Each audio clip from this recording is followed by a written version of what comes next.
എല്ലാ കൂട്ടുകാർക്കും ജോ കോർണറിൽ സ്വാഗതം. ഞാൻ ജോജോ പാവറുട്ടി. നമുക്കിന്നൊരു ഗ്രീൻ ആപ്പിൾ കൊണ്ട് അച്ചാർ ഉണ്ടാക്കാം. അതിനായിട്ട് 2 ഗ്രീൻ ആപ്പിളാണ് എടുത്തിരിക്കുന്നത്. രണ്ടും കൂടി 400 ഗ്രാം ഉണ്ട്. ഇനി ഒരു വലിയ കഷ്ണം ഇഞ്ചി, 10 അല്ലി വെളുത്തുള്ളി, 8 പച്ചമുളക്, ഇതെല്ലാം വളരെ ചെറുതായി അരിയുക. ഗ്രീൻ ആപ്പിൾ നല്ലപോലെ കഴുകി ഇതുപോലെ ചെറിയ കഷ്ണങ്ങളാക്കി നുറുക്കി വയ്ക്കുക. ഇനി നമുക്ക് അടുത്തതായി വേണ്ടത് മുളക് പൊടിയാണ്. ഞാൻ 1.5 സ്പൂൺ കാശ്മീരി മുളക് പൊടി, 1.5 സ്പൂൺ സാധാ മുളക് പൊടി എടുത്തിട്ടുണ്ട്. അതുപോലെ തന്നെ 1/4 ടീസ്പൂൺ മഞ്ഞൾപ്പൊടി, 1/4 ടീസ്പൂൺ കായപ്പൊടി വേണം. ഇനി അച്ചാർ തയ്യാറാക്കാം. അച്ചാർ തയ്യാറാക്കാനായിട്ട് ഒരു ചീനച്ചട്ടി അടുപ്പത്ത് വെച്ച് അതിലേക്ക് എണ്ണ ഒഴിക്കുക. എണ്ണ ഒഴിക്കുന്ന സമയത്ത് ഫ്ലെയിം ഒന്ന് കൂട്ടിയിടുക. അതിന് ശേഷം എണ്ണ ചൂടായി വരുമ്പോൾ ഫ്ലെയിം കുറയ്ക്കുക.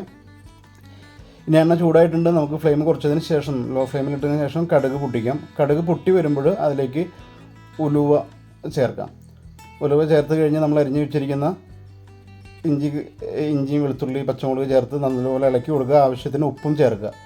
ഇത് ഏകദേശം മൂത്ത് വരുമ്പോൾ, ഏകദേശം പച്ചമണം മാറി മൂപ്പാവുമ്പോൾ നമുക്കിതിലേക്ക് കറിവേപ്പില ചേർക്കാം.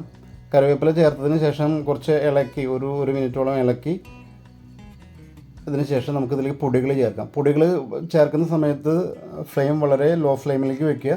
അതിനുശേഷം മുളക് പൊടി, മഞ്ഞൾപ്പൊടി, കായപ്പൊടി ചേർക്കുക. ഞാൻ മഞ്ഞൾപ്പൊടിയും കായും ഇടുന്നത് ഞാൻ ഷൂട്ട് ചെയ്യാൻ വിട്ടുപോയി. ഇനി ഇത് മൂത്ത് വരുമ്പോൾ നമുക്കിതിലേക്ക് ഗ്രീൻ ആപ്പിൾ ചേർക്കാം. ഗ്രീൻ ആപ്പിൾ ചേർത്ത് നല്ല പോലെ ഒന്ന് ഇളക്കുക. നല്ല പോലെ ഇളക്കി ഒരു 3 മിനിറ്റോളം ഗ്രീൻ ആപ്പിൾ വേവിക്കുക. അതിനുശേഷം നമുക്ക് ഇതിലേക്ക് 6 ടേബിൾ സ്പൂൺ വിനാഗിരി ചേർക്കാം. വിനാഗിരി ചേർത്ത് ഒന്ന് ഇളക്കിയതിന് ശേഷം നമുക്ക് സ്റ്റവ് ഓഫ് ചെയ്യാം.